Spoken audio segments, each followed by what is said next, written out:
Hello and welcome to the first proper episode of 2000s Trash, the podcast, where every week we revisit a 2000s film with a trashy reputation and discuss all the wonderfully bad or great things about it. I'm the host of this, Mike, that's my name. I have two guests today. Wow. What are your names? Say them. That's your cue. What are our names? Yeah, what are your names? Oh. Who are you? Why are you here? Well, I'm Thomas from Filmkurs, and Yep. I'm here because I, like the other two, I'm also around the same age and also grew up with some of these movies, and it's weird now looking back at them. Yeah. I thought when you said that, you were saying, I'm here because I like the other two. I'm like, oh, that's very, very kind of you to say. But you're saying like, no, I'm like you guys. Yeah, no, I don't like the other two. No. Okay. See, that makes more sense. All right, Patrick. Yeah. And I'm Patrick, and I'm here because Thomas said that he liked the other two, but now I'm not sure if he does. Yeah. Oh, I can feel the tension already. For sure. Yeah, So it's going to be a very tension-filled podcast. Exactly. So this podcast, the whole idea is like 2000s movies have this very specific quality about them that I think other decades definitely have like their own tropes and, you know, stereotypes and cliches and stuff. But 2000s, they really went out there with like the types of movies they were making and the implementation of CGI, the horrible color palettes, the music, the fashion, all of it was so it's all culminated into these really weird movies. And I guess because we grew up in that generation too, these movies are ones we like grew up with for the most part. Well, they were around when we grew up, and it's like, yeah. The whole idea is we're revisiting them to see if they hold up or if they're, you know, as bad as people say they are. Obviously, they're all going to hold up. I'm going to call it right now. Yeah, it's all 100% great movies all around. Yeah, if it doesn't have a 100% on Rotten Tomatoes, I'm going to throw Rotten Tomatoes in the trash. And the thing is with that, because we grew up with some of these movies, we might like them more than like what the reviews would have been at the time. We might dislike them more, you know? It'll be interesting. Yeah, we've got nostalgia clouding our judgment. Yeah, well, not necessarily nostalgia, because like when you watch things when you're younger, it informs the things you like later. It's true. I mean? Yeah. I mean, I have a certain thing, like, you know, you guys, you're Australian, whereas I am Norwegian, which means that, you know, we have kind of different growing up entertainment. So you know, something like that. Which means that some of these movies that you guys are suggesting, I have no idea. I've never seen. So it'll be interesting to get a few different takes. Yeah. Had you seen this before this? I had never seen Cat in the Hat before. No. Oh, wow. Okay, this is interesting. I probably haven't seen it in like 15 years before we just watched it. Yeah, I've seen like bits of it recently-ish, but I haven't seen the whole thing in a while. I've seen that trailer. The only thing I've seen recently is the meme that was popular like 2 years ago with the bat. The bat, yeah. I've only seen the trailer that's like the horror movie version of this. Oh, yeah. Which is really great. You should look it up if you haven't seen it, because it does sound pretty excellent. Really good like re-edit of the whole movie. Yeah, people do those. Makes it into a really scary horror movie. Those re-edits, they're pretty good. Also, before I continue, I should say I did do a first episode before this, but it wasn't very good, was it? It was more of a test episode to see how this would work, because we're obviously, self-isolating, we're all not in the same room right now. We're doing it over the interwebs. For context, it's the 29th of April, so we're still in the middle of COVID-19 stuff. Yeah, 2020. On. If you're listening to this in the future, you're probably like, "What? What do you mean you're not in the same room? Why can't you be in the same room?" Well, don't worry about it. Or maybe this is the reality for the rest of our lives. Yeah, maybe Who knows? Is just how we live now. Yeah. If that first episode, if you want to listen to it, you can. Dies off. It's more of a test though, and I didn't even explain what the podcast was in it. It was just like, we just started talking. It's very strange to listen to. Hopefully this one will be better. So this movie we're doing today is The Cat in the Hat, which I believe is like the epitome of early 2000s children's films. What would you guys say? Oh, certainly iconic, that's for sure. I mean, I hadn't seen this before. And it is a strange movie. Oh yeah. Yeah, it's like such a movie that like parents randomly take their kids to, but obviously the team was like, well, we got to make the parents enjoy it too, so let's just shove all these sex jokes, all these like wordplay in there. It's pretty good. It's it's everything wrong and everything right about 2000s kids movies, which we'll get into now. I'll read the synopsis in case people don't know what this is about. And I'm going to tell you now, this movie's not really about much. It doesn't really have a plot. Because the IMDb synopsis is, 2 bored children have their lives turned upside down when a cat comes to visit them. That is the movie. Exactly, that's the whole movie. Should we just start saying what we thought about this movie? Very briefly. Look, I think the movie is just like, it's a bit of an acid trip that you think like, what were the writers thinking when they were writing this? Dr. Seuss or the screenwriters? Well, look, a bit of both probably. I mean, I'm not too familiar with Dr. Seuss. You know, I've dabbled in some of the stuff, but mainly from the movies. And I find that, you know, he's got a very surreal style to his writing, you know, and I'm not sure how much of that translates well to screen. Yeah, I think they do a good job of adapting it in this, because it seems like it's a good adaptation.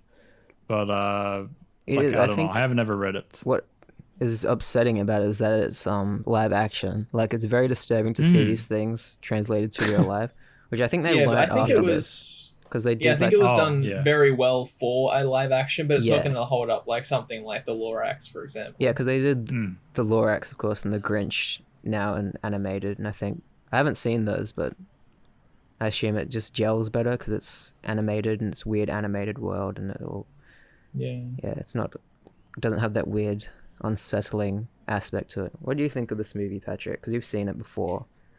I kind of like just had like an experience where just like going along with what's happening. It's like, okay, so this is what's happening next. Okay, a bit different now. And then there's like only one celebrity cameo in the whole movie. I thought there was going to be a lot more. Yeah, Paris Hilton was in the movie at a rave, an underground rave in the middle of the day. Yeah, but Thomas stole my whole thing, where it's just a trip. It's just the whole thing is just a trip. Yeah, it literally is, because there's not really much like plot or story to follow. It's incredibly simple and straightforward. The characters are like paper thin, which I guess is based on Dr. Seuss. A paper thin book. Like, yeah, exactly. And those books are just like rhymes and cats doing silly things. So I guess like the first time the cat does the rhymes, he's like, I can't do it well. I'm not going to bother. Yeah, there's a lot of meta jokes and like weird things in this. What I thought of this movie. I've never liked this movie, I don't think. Like, even as a kid, this wasn't a movie I enjoyed or rewatched. I'd always be like unsettled by it. What? Because, look, it is very freaky. I think I would have nightmares if I watched this as a child. This Mike Myers performance, like, it's not bad, but it's like very, very strange to watch. And the makeup too, the fact you can see like his real human eyes behind it, and it's like, and the CGI I noticed at the end. Yeah, I noticed that at the end. Yeah, the CGI nose. I don't know if that was the whole movie, but I noticed that like the nose was just. I think it would have been. I'd never noticed that before, but it makes sense because he would have had to breathe out of the costume, so they would have had like a hole there and then just pasted over it in CGI. It's funny that you guys brought up the fact that that it's an adaptation of this, and that this was probably the last live action version they did of Dr. Seuss. I'll tell you guys why, because I found a funny fun fact about this movie. So apparently, according to Mike Myers, less than a month before the film was released, the producers of the movie, they had made plans for a sequel, because the book has a sequel called The Cat in the Hat Comes Back, right? So yes, I remember. Return. I like the name of that book. That'd be so good, right? But the thing is, Audrey Geisel, I probably butchered that name. She's Dr. Seuss's widow, and she was so appalled by the movie that she decided to reject any future live-action adaptations of her late husband's work. So the sequel was cancelled, and that is the reason why they've never made another Dr. Seuss live-action movie, because they're simply not allowed. Yeah, because the Grinch hilarious. is Dr. Seuss, isn't it? Yeah. Yeah, and they did that before this. which was I don't know if was that like holds up or not. something. I haven't seen that in ages too. I watched that like 2 Christmases ago and quite enjoyed it actually. Okay, well, it has a similar quality to this, but it works a bit better. Yeah, I feel like Jim Carrey as the Grinch is better than Mike Myers as Cat for sure. Yeah. If there's a video version of this podcast, you've got to edit in the thing of like him during the Sonic interviews, Jim Carrey that is doing the Grinch face. Should we do video versions of this podcast? I kind of want to, but I don't want to edit them. So like, I mean, if someone else wants to, if we all got like cameras and stuff, we'd be able to do it. But like maybe not for this one. But like maybe further if it's just like if it's like a stock color of like the logo or something, just have Jim Carrey's face there or something. Yeah. So this movie, I'll talk a bit about not the production, but like the credits. The director of this, you're probably wondering why it looks kind of faux Tim Burton-y, pastel colors and all that. The director is Bo Welch, who is Tim Burton's production designer from the 90s. So he's not a director in the traditional sense. The only other movies he's directed are... He hasn't. Yeah, there's nothing. I read that too. Yeah, he's only done this. TV shows. He directed a couple episodes of it's not The Tick we know, but some show called The Tick. And he's directed... probably the other version. Series of Unfortunate Events. Oh, I liked that show. No wonder I felt like the script was like very similar. Gosh. Yeah. Because I know I made a comment while we were watching it, like, wow, this feels like a series of unfortunate events. But he's been the production designer on Beetlejuice, on Edward Scissorhands, Batman Returns. So a few Tim Burton movies. And also he did the Men in Black films. He did the production design for that. Space Chimps. I guess you have to production design animation, don't you? Space Chimps. Oh my god, I remember watching that as a child. Jesus. Yeah. Oh, and you did production design. I saw the media. He did production design a series of unfortunate events. The show. So there you go. Wow. And Thor. I feel like I don't know. What? Thor. Which one? The first Thor. Oh hell yeah! Dutch Angle the movie. Yeah. Wow. Yeah, that's Bo Welch. I feel like, oh gosh, my brain exploded. Please continue. Okay. What I was going to talk about next was the fact that this movie is actually shot pretty well.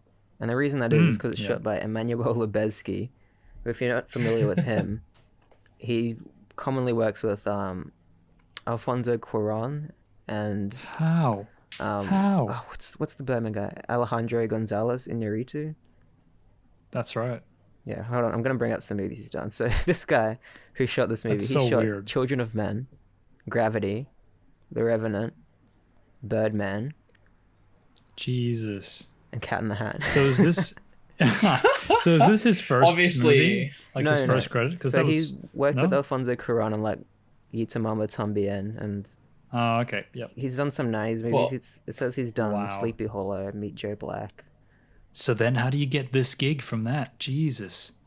Yeah, I know. How did he get the gig of Cat in the Hat and then make these inferior movies later on in his career? I know. This is clearly the best. He shot a series of unfortunate events, the movie.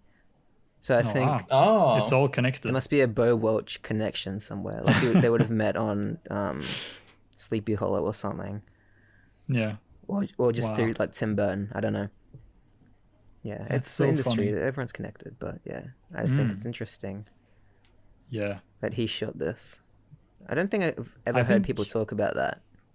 No, because the movie is quite gorgeous. I thought it looked really good. I mean, even though it looks weird and pastel colors and like really weird, I think it's shot fairly well. And there was never a moment where I was like, oh, that's shot badly or that. Yeah, like that shot doesn't work or anything. It's all really good. So like it's all colorful and Technicolor and pastel-y and all that wacky stuff, but it's done pretty well for live action. Yeah.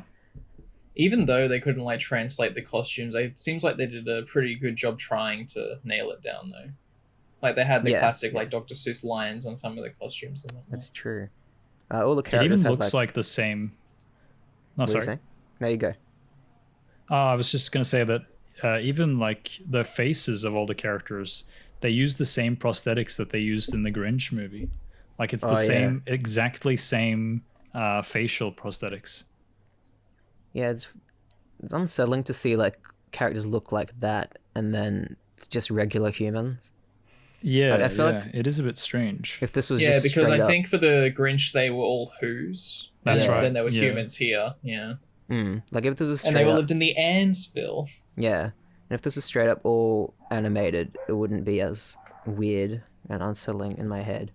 Because there's like all these weird gags where like you can see Cat in the Hat's butt, and you can see like him itching and all his fur just goes everywhere, and like that's so gross. But if it was animated, it would be like quirky and fun. Yeah, you know, because you could animate it and stylize it in a way where it's not like disturbing to look at. No, exactly.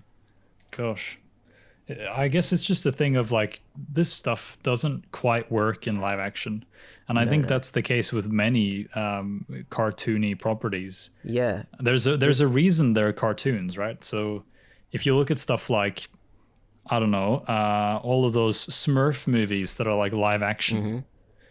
It's like Smurfs go to New York. I don't want to see Smurfs in New York, okay? I really enjoy Smurfs in their little Smurf village. You know, I don't need them to be in New York with Neil Patrick Harris going on a wacky chase around town. Like, it's a strange obsession Hollywood's had for years about bringing these characters to life. Although I will say that at least what they did in this was that they had costumes and things and real things, which makes it feel a lot more tangible. With all those CGI movies where you know they're chipmunks in New York, it's like it doesn't feel real because it's just crappy CGI stuff they've just like forced into the real world, which is always a bit weird. There's definitely a progression, isn't there, with these adaptations? Because like if you look at the 90s, they do like cartoon adaptations, and they kind of try and make it realistic in a way. I'm trying to think of examples, but maybe like I don't know, the Flintstones movie or something. Space Jam, they have... there's that. I'm talking more like when they adapt to live action. Yeah, but I'm saying but like whatever that Brendan Fraser movie was with the Looney Tunes, like that could be an example, but the Looney Tunes characters obviously aren't live action, but it's set in the live action world. But like they did adaptations of like properties into live action, like maybe the Super Mario Brothers movie where they try to make it realistic and stuff like that. Goodness. And then you go to this where they've stylized it and they're in costumes and it's like loyal to the source material, but it still doesn't work. And then they've tried the CGI characters in the real world, like chipmunks and Smurfs and all that. And even that doesn't work. And they still do that with Sonic the Hedgehog. I don't know why they keep doing this. No, exactly. But I think what they're doing now is strange. all animated adaptations, which I think is better. Yeah, that works a lot better. Works a lot better, yeah. Yeah. Even if it's more like kids oriented, it's like, who cares, you know? What I was going to say the before, appeal of live action adaptations. Yeah, no, for sure. Because that, you know, people are always saying like, oh, you know, animation's for children, and if we make it live action, then all the adults will come and watch it too. It's which like might the not mindset, always be but it the doesn't case. really make any sense, does it? No. You know, I mean, we love an animated movie as much as live action movies, right? It doesn't really matter as long as the story. Isn't that what your dad's like though, Mike? He's like, I don't want to see its animations for kids. Yeah, that's what exactly, and I think that's what the producers are thinking like too. I think there needs to be some sort of shift where I don't know, animations can prove that they're above live action can achieve, which is they'd have to release a live action an animated movie that does really, really well at the box office, like and isn't we're talking billions, based on a kid's property or something, you know. Like just an animated, I don't know, like I'm gonna call which movie's gonna do it. It's gonna be Into the Spider-Verse 2. It's gonna do it. Yeah, that'll be good, but that's still based on Spider-Man, so outsiders will be like... Spider-Man's not 100% a kid's property, though. No, but outsiders will look at it and be like, oh, it's Spider-Man, it's animated, it's more kiddie version, you know? Yeah. Whereas if you did, like, I don't know, a Jason Bourne style, like, action spy movie, but it's just animated and stylized and has, like, a unique look to it, I think that might change things. Yeah. We'd have to have a unique concept, though. Because otherwise, sounds like every single Japanese animated movie. Yeah, something like that. You know, I think this movie, Cat in the Hat, gets a bad rap. Okay, like I look at the ratings and I'm like, 3 point something on IMDb, and like one of the shittiest reviewed live action adaptations of all time. It was nominated for Razzie Awards and all sorts of crap. Worst actor for Mike Myers. I'm just like, what are these guys on about? This isn't like, it's not your traditional Oscar performance. Like, I won't say that, of course not. But this is really creative stuff, and it's balls to the wall insanity that, you know, it takes a lot of effort to create something like this that's really artistic and weird. And maybe that's weird of me to say, but I just feel like this movie, it had something going for it, and I enjoyed watching it. Even though I was weirded out most of the time, it still felt like a good experience. You know, it's like when you watch a really weird experimental movie and you're like, oh, I don't understand this, but it was kind of an interesting experience. I felt like that's what this was, and maybe because they tried to sell it as like a mainstream movie for audiences, that's why it got all the bad rap. Because this is like an art house movie that's disguised as a Hollywood studio movie. It's so weird. That's an apt comparison, I'd say, which is weird to say, but yeah, it wasn't as bad as I was expecting it to be. Like, from memory, I remember it being much worse, but it's still a movie that, like, it has very, like, no plot at all. Like, nothing really happens. Like, the characters don't have any, like, they don't have anything to do until midway, we realize. Like, the first half is like introduction and character shenanigans, and like you get to know a tiny bit about the characters, like the bare minimum. You need to know, like, the little girl is like a control freak, and the little boy is like, just wants to have fun, he's irresponsible, and then you have kids don't even leave the house till like literally after the halfway point. Yeah, exactly. There's all this setup and like jokes and shenanigans, and then midway through something happens, and they have to. Well, what happens exactly? It's like they open the lock on that other dimension box, and then they have to find the lock. It's like the most... Which happened to get onto the dog's collar because they were talking to Thing 1 and Thing 2, but they do the opposite of what you want them to do. Yeah, it's very... Oh, no. It's very poor plotting, but like, who cares? Yeah. I feel like it needs a bit more, though. Like, it needs at least a bit more like character... It does. Development, and like, not development, but like the characters needs to be learning stuff throughout the whole thing, and not just like a little bit at the start and a little bit at the end. I think that's what makes, if you compare the Grinch movie to this with Jim Carrey, I think that's what makes that movie stand out more, is that it actually has, not only is there are no real humans in that movie, the script and the plotting is a lot more consistent, and I feel like it's actually a story that they're trying to tell. This seems like just like a kid playing in a sandbox and just like throwing all of his toys at the wall and seeing what sticks, you know? Literally, it seems very random. That literally happens in this, pretty much. Like, just people throwing things, paint flying everywhere. There's all these weird, just like sketches and bits that the Cat in the Hat does. Like, you do this little cooking show, and there's all these. That was one of the best bits, though. What was that? The cooking bit was one of my favorite bits of the whole movie. I like when he's showing how to make the cupcakes, and he's like, then you just put it in the oven, and he puts the whole machine in the oven. Yeah, that was funny. See, that's the thing. This movie is funny. Like, even though it's not... Gokes? Jokes. Some gokes, good gokes. Good goke. Look, I think it's certainly funny. I think... I don't know how much of that is the screenplay and how much of that is Mike Myers just improvising. But I feel like it would have had to be planned at least a bit, because, you know, he's changing costumes, he's doing all this elaborate stuff. Yeah, I don't know. It's a tricky one. But I'll tell you something about Mike Myers, about this movie, while my dog is barking outside.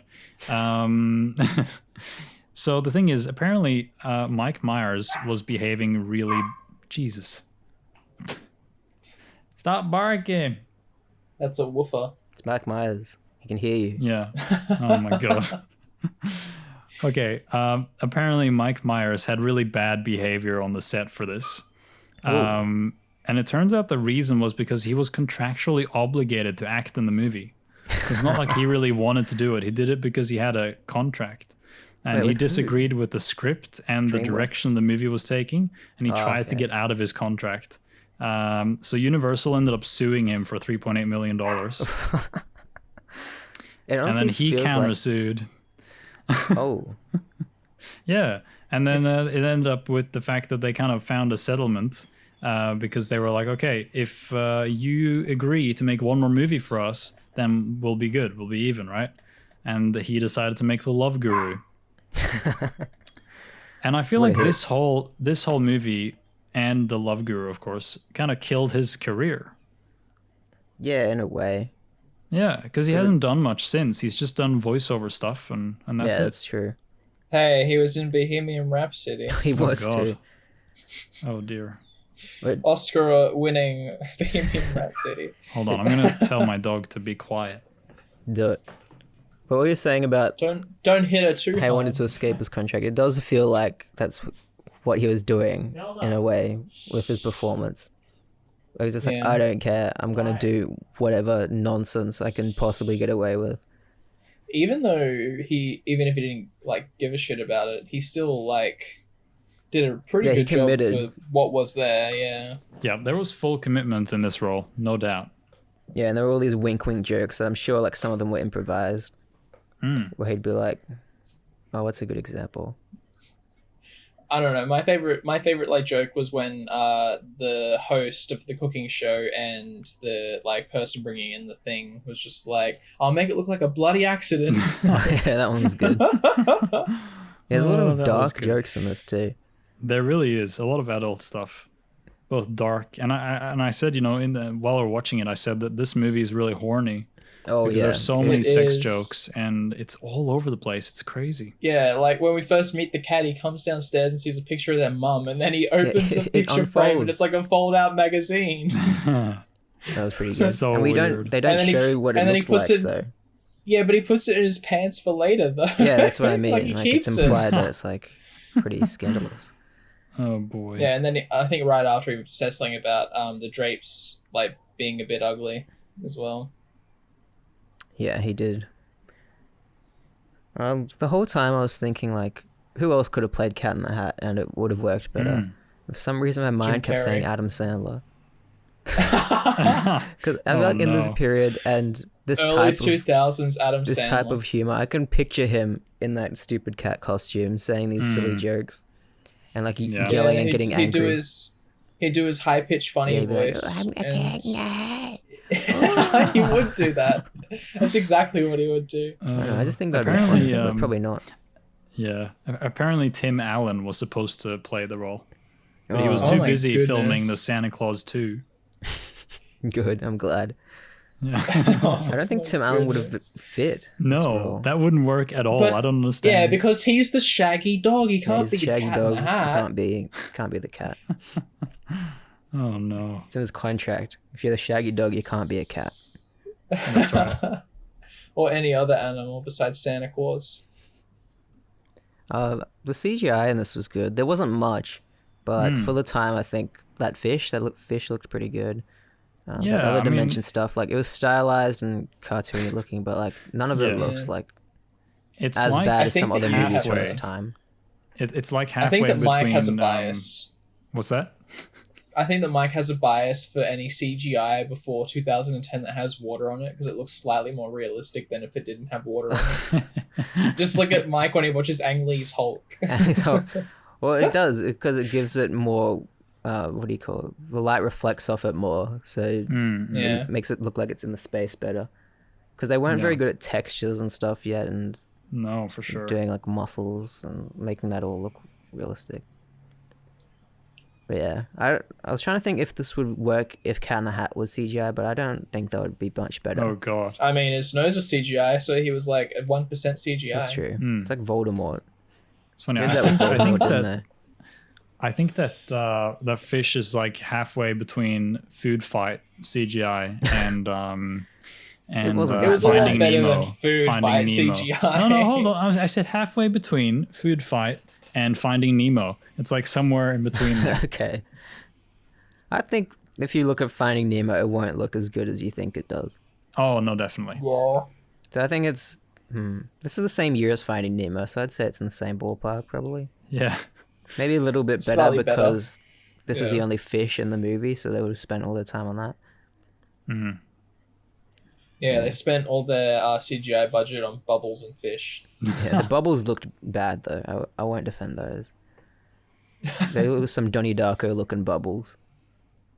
I don't know if you remember Donnie Darko bubbles, but I haven't seen it. Okay, don't worry about it then.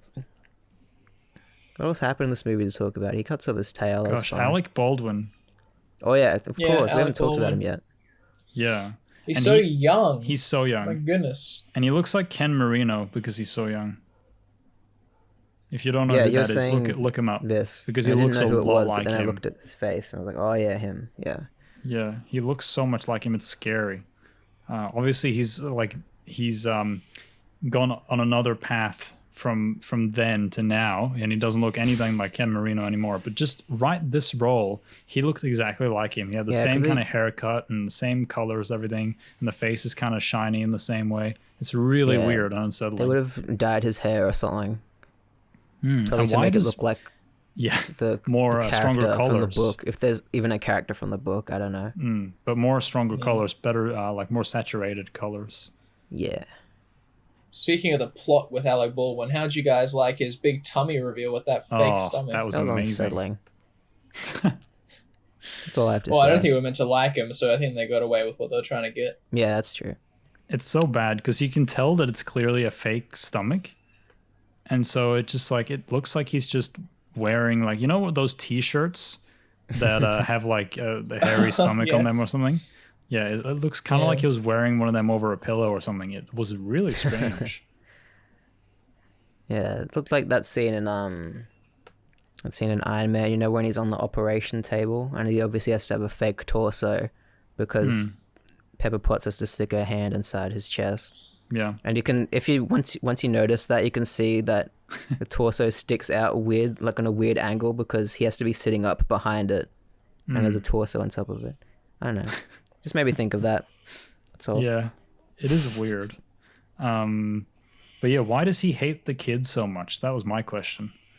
Yeah, I think it's just because he wants the mum's earnings and doesn't want the kids around to disrupt his free time. That's what I'm going to assume. Yeah.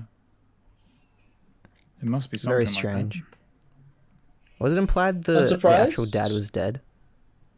Yeah. Okay. Where's the heckin' original dad? Yeah. They just said you're not my dad, essentially to the adult Alec Baldwin man. Yeah, I guess we'll just assume he died. Yeah, we'll assume that Lawrence is an estranged man who wanted to take over the father role. Maybe he killed him. By sending the kids to military school. Oh, maybe. Some backstory. Yeah, there you go. Yeah, if anything, it was Thing 1 and Chocolate Thunder. Which is another name for Thing 2. That was one of the jokes in the movie. Very true, very true.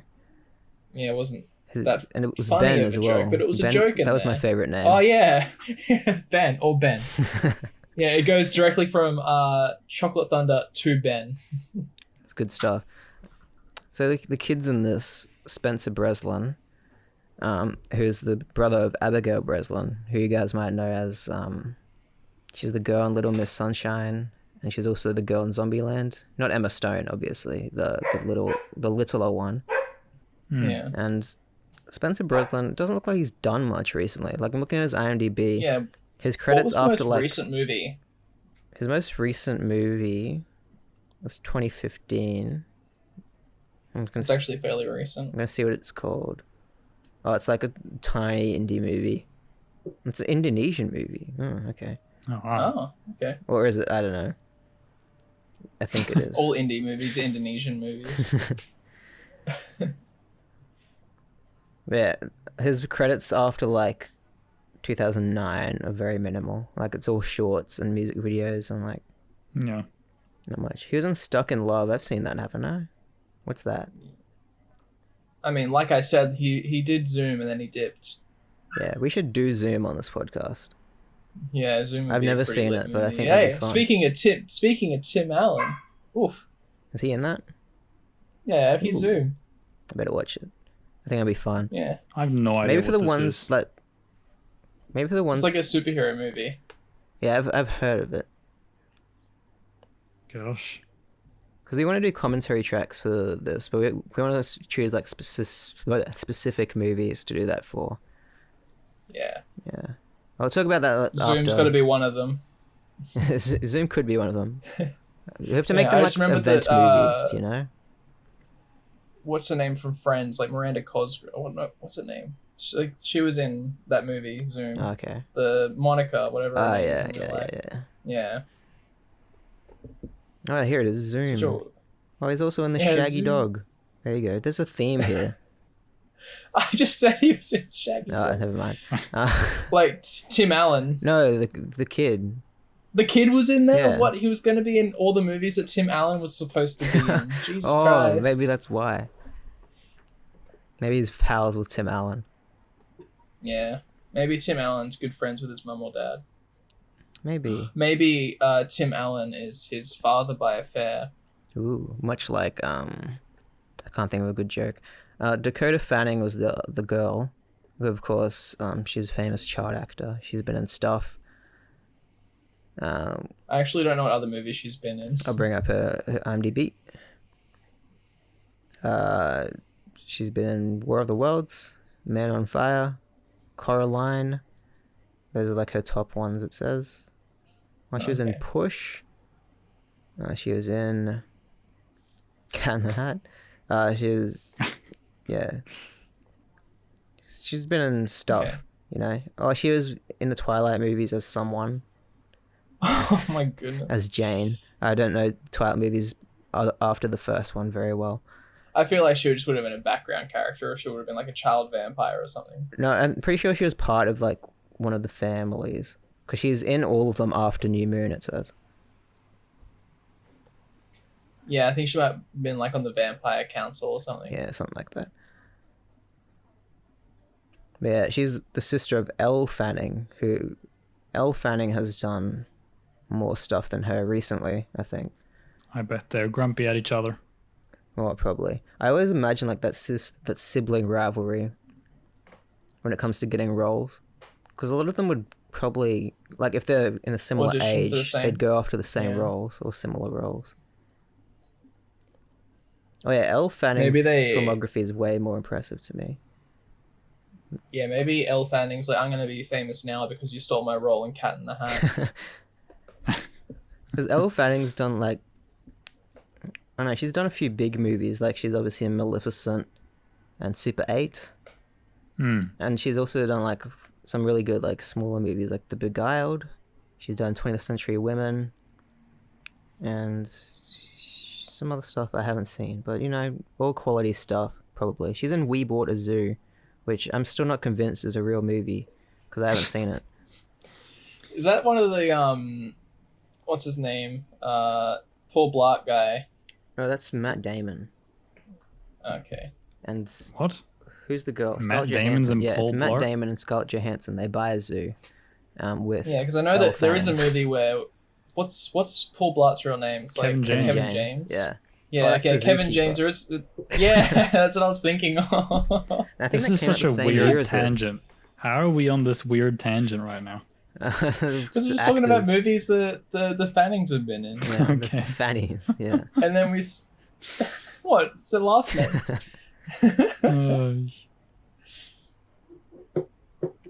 Was there anyone else in this? What's another... Oh, sorry.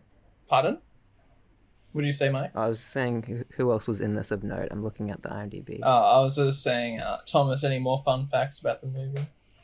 Well, mainly a lot of the fun facts, funnily enough, is basically just people saying how shitty Mike Myers was to work with. Apparently he was like... killed his career, not the movie. Yeah, no, I think you might be right. Especially if he had like everyone forced people to work on the next one. Like if he was forced into working this movie and then he sued them and was sued himself and then he was contractually obligated to make another movie with them. Like obviously, like no wonder it's shit because no one would want to work with him. If everyone's just like angry at him all the time, it would not be any good. Yeah. But yeah, no, apparently he would isolate himself from the cast and the crew during the breaks and the filming. Yeah, and yeah, I know, right? Big inspiration for Jared Leto's Joker right here. Oh, yeah. Little known fact, Mike Myers sent bullets to everyone on set. Oh yeah, and condoms, used condoms. Yeah, and like I think a dead pig a dead rat or something to Margot Robbie. That's what Jared Leto said. Yeah. Jesus. Yeah, Mike Myers sent a dead rat to Margot Robbie. No, I said oh no.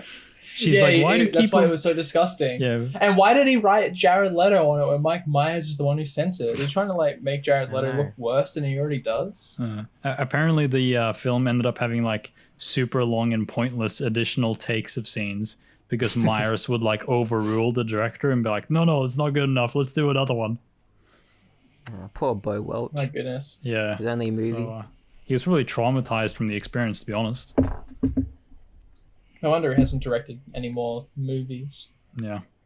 So the dog in this had voice actors. Oh, I love the dog. Do you want to know who the voice actor was for the dog? For the dog? Who was Frank Welker, who was Scooby-Doo.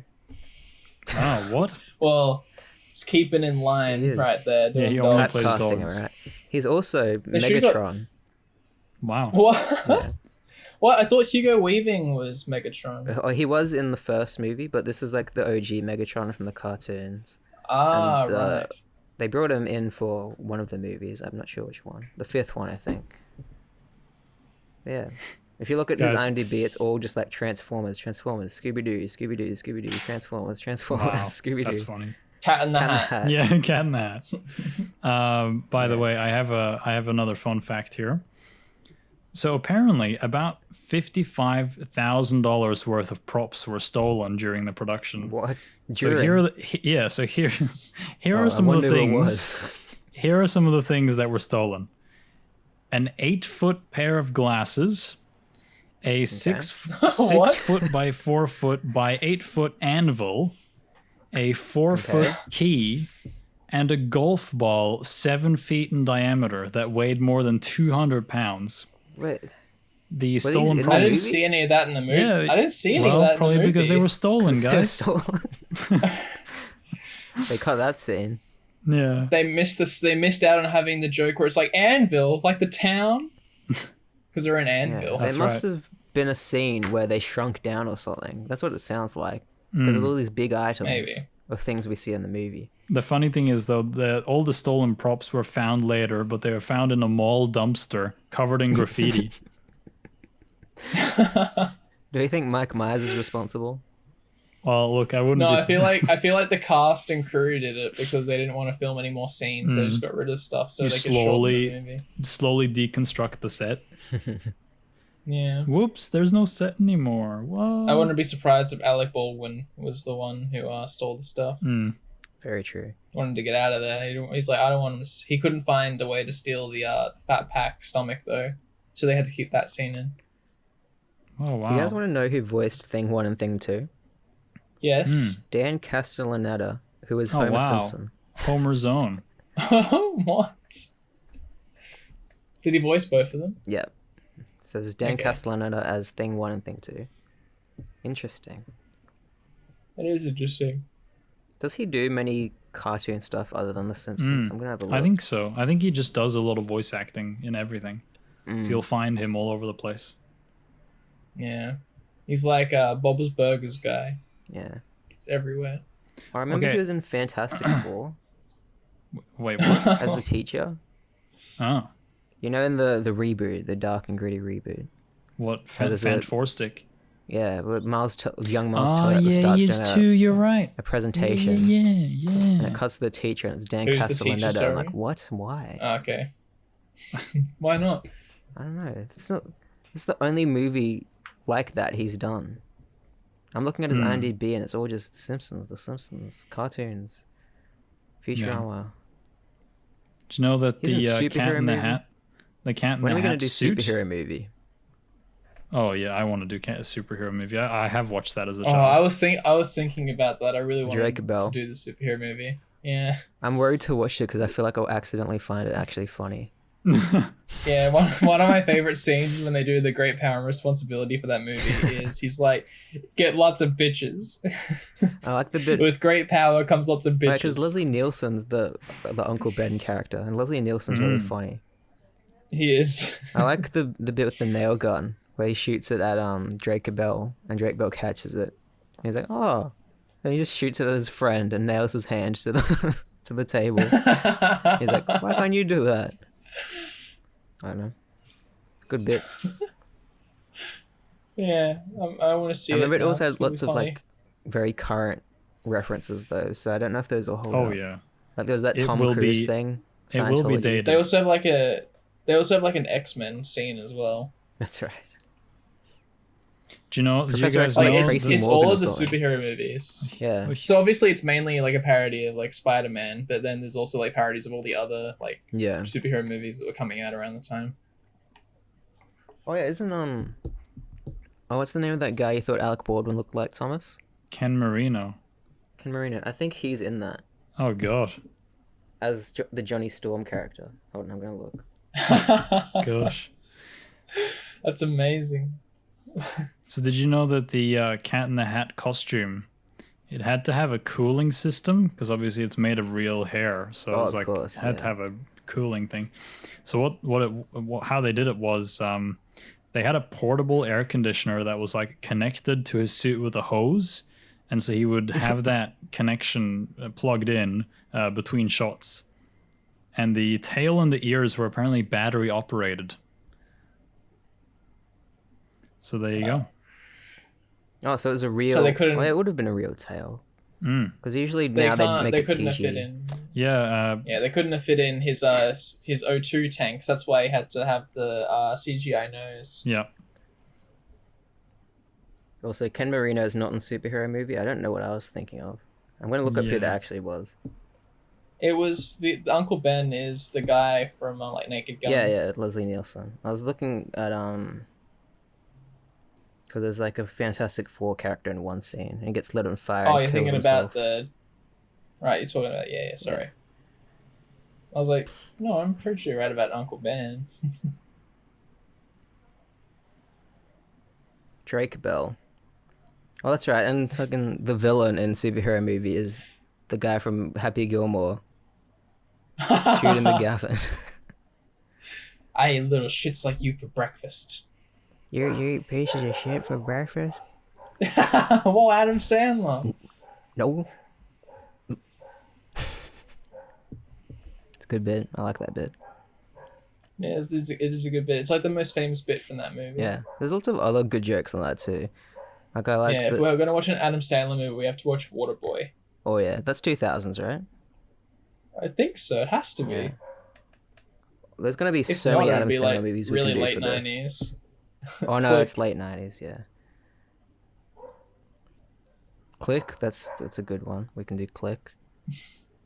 How long have we been recording, by the way? Almost an hour, so we have to wrap up soon. 51 minutes. It's been about it's probably been like 49 minutes of yeah, actually true. talking. So yeah. So I said it at the same time. So yeah. Yeah, but like Cat in the Hat, it was probably around the same level that I remember, but I enjoyed it. Like I wasn't bored the whole way through. Yeah, it's a very short movie, and there's always Yeah. things happening. There's no scenes of like characters sitting down and being like, well, I've been bullied at school, which I think I needed more of actually. I needed more downtime for me to care about what these characters are and what they're doing. Yeah, the only time they tried to have character development for the girl was like when she saw her friends having a party, but then it went to hit Mike Myers because he's a pinata. Oh yeah, that's right. Oh. Like it was literally like 20 seconds of that, and then went straight to hit Mike Myers with fucking bat. Yeah, That's where we get the bat meme from. That's what sells the Cat in the Hat. Oh no. Yeah, the bat meme. We haven't talked about Smash Mouth yet. There's 2 Smash Mouth songs in this, one in the movie and one in the credits. Yeah. And one of them's a cover of a Beatles song. That's the one that plays during the montage where everything gets cleaned up. And that's probably my favorite scene in the movie because it's nice to see all this horrible stuff Smash get reverted. Mouth. Oh. And also, every time I clean, I think of that song. That just pops in my head because of that Yeah, scene. you did mention that. What's that? Do you imagine it as Smash Mouth singing it, or do you imagine Yeah, the Beatles? I imagine the Smash Mouth one. Get better. Yeah. You know what movie I want to watch? I don't know what it's called, but that movie that the Smash Mouth music video is from, like the Ben Stiller hero movie. Oh, wait. Say that again. Like the music video for Smash Mouth is set in that like movie where Ben Stiller and a bunch of other people like act like superheroes. Yeah. I want to watch that. I hope that's in the 2000s. So I can watch that for 2000s trash. Yeah, what is that movie? Ben Stiller is in Happy Gilmore. Is he? Yeah, he is. He plays he plays the guy at the nursing home and he abuses all the old people. Wow. He calls them all bitches and stuff. It's really mean. Yeah. Dodgeball 2. That's coming out apparently. What? What? There's Dodgeball 2 coming out? What the hell? Well, according to Ben Stiller's IMDb. Oh, so he's in the second one? Okay. What, does he die in the first one or something? I mean, he's the villain, so I assume that... I guess might be the good guy this time around. How bad was Zoolander 2? I hated that movie. I didn't mind it. I couldn't stand it. It's definitely not as good as the first one. Maybe my theater experience tainted it a bit, but like it wasn't very good. I thought it was okay. The first one, I don't even like the first one that much, so maybe that's the problem. I like the first one. What was I looking for? It's so stupid. A movie where Ben Stiller is doing stuff. As a superhero, yeah. It might be before the 2000s, I don't know. Smash Mouth All-Star music video. Oh, Mystery Man? I think that might be it. This looks like... It sounds like it's a parody of, whatchamacallit, like Captain Manhattan, or whatever it is. Yeah, it says a group of inept superheroes must try and save the day when a supervillain threatens to destroy a major superhero in the city. Okay. That's not 2000s. Yeah, it seems like a parody of Watchmen. Yeah. Yeah, it's 1999. Because Shrek's like... Yeah, because Shrek's like 1999, like 2000. I think Shrek's 2000 and something. But yeah. Yeah. Shrek 1's animation quality is horrible, but Shrek 2 is so good. Like, it holds up. Yeah, Shrek 2 holds up Shrek more. 1 does not. Shrek 1 looks like food fight animation. I wouldn't say it's that bad, but yeah. No, like, the movement is, but, like, not the quality of the actual models. Movement's something they really haven't perfected until, like, pretty recently. Yeah, you know what the movement in Shrek 1 is most similar to? All the Shrek source videos of, like, Shrek is love, Shrek is life. Yeah. It's the same, like animation quality. Cool. I think we've pretty much talked about everything we want to about Count the Hat, haven't we? Yeah. Yeah. Considering we're going on tangents about, like, Shrek, about Shrek and Ben Stiller. I guess what we can do now, this is what I did the last episode, is we talk about what we want to do for the next episode of this. Well, I want to do the superhero movie. I don't know about you guys. Superhero movie, we can do that. Yeah. I guess in honor of Black Widow meant to be coming out, we can do superhero movie. Oh god. It's going to be direct to Disney Plus. You wait. Is there anything you'd want to do, Thomas, instead of? No, I'm keen for that too, but I don't know. Do it. I would have to think about it. Wait, I have to find what it's on, because we have to watch this over the interwebs. So, superhero. I think it's on YouTube, the full movie, last time I had checked. Of course it is.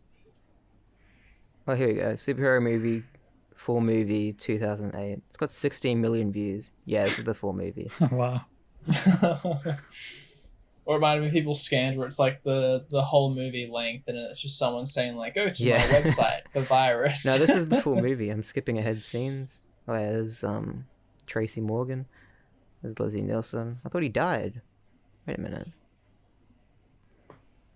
Oh, probably no, flashback. He doesn't die. Oh no, he doesn't die. You're right. No, he doesn't die because it's like doing like you think he's gonna die because Uncle Ben dies, but no, he's alive the whole movie. That's good. Right, well, I guess it's superhero movie for the next one.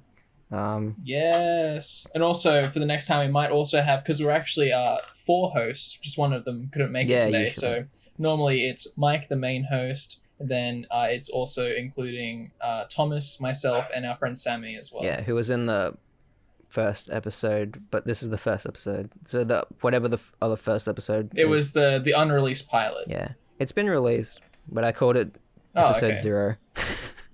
Okay, so definitely the pilot. Yeah, it's just there if you want, you want to hear some Looney Tunes back in action talk.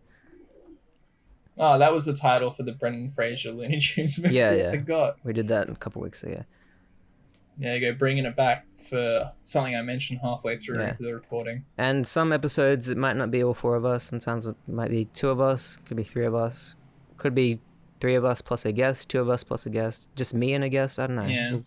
It depends on our schedules per week. Because I think we'll try and do this weekly. Yeah, well, until Miss Rona leaves, we're going to be pretty free, so hopefully. Yeah, and the whole point of this is it's not meant to take too much like preparation and effort. It's just we watch a movie, we talk about it for an hour, then it's done. You know? Yeah. I overcomplicated the last podcast I did, the Spider-Man comic one. There's too much stuff to prepare every week, and then there was all these different segments and bits, and then I added like narratives to it, and it got real out of hand. I lost steam on that one. Yeah. Too big of a creative project. Exactly. Anything else you guys want to say before we sign off on Count the Hat? You can find me at Filmkos. Oh yeah, plug yourself. Film KOS everywhere. I'm live on Twitch and I'm on YouTube. Hell yeah. Nice. Yeah, this is pretty much the only place I am, but if you want to follow me on Instagram, it's pat.mov. I don't really post that much, though. Good stuff. If you want to follow this podcast, I found out last week I actually did make social medias for this like 6 months ago, and I said them wrong in the last podcast. So I'll say them right this time. Very good. It's at 2000s Trash Pod on Twitter and Instagram and maybe Facebook. I can't remember if I made a Facebook, but there's definitely Facebook. Oh, not Facebook. Twitter and Instagram at 2000s Trash Pod. So it's 2000 spelled 2000 Trash Pod. You should be able to find it. Yeah. And yeah, I also do music. Frankie Dower. You can listen to that if you want. Who cares? That's spelled. At the time of recording this, there's going to be a new song by Frankie Dower in 2 days. Oh yeah. Exactly. If you're listening to this, wait, what day should we release these podcasts on? Fridays? Whenever. Like, yeah, we'll choose a day. Yeah, we'll choose a day to release it, but like we something. can record it any time before then, you know? Yeah. Yeah. I'll say Fridays. Fridays are good because then like we can re-record the next episode. Yeah, someone can use their Friday night to watch the podcast, relax, fall asleep while listening to our soothing voices. There you go. So if you're listening to this on Friday when this comes out, yeah, I have a song on Spotify and iTunes and all that stuff. Just look up Frankie Dower. It's FrankeDour, I think. I don't know how to spell things, but yeah. Check it out. It's a song. It's funky and fresh and cool, and just, it's much like the 2000s, you know? Yeah. Well. What? Yeah. That's it. That's the What? podcast. I've already plugged things. What else is there to say at the end of the podcast? Goodbye. Yeah, goodbye. And Bye. watch superhero See you movies so you guys. can tune in next week and just listen to the discourse. Yeah, we'll watch a superhero movie. It's We'll have free a on YouTube. riveting, yeah, you can watch along with us, even though we're not going to be doing a commentary track. Yeah. Alright, bye. See ya. Bye.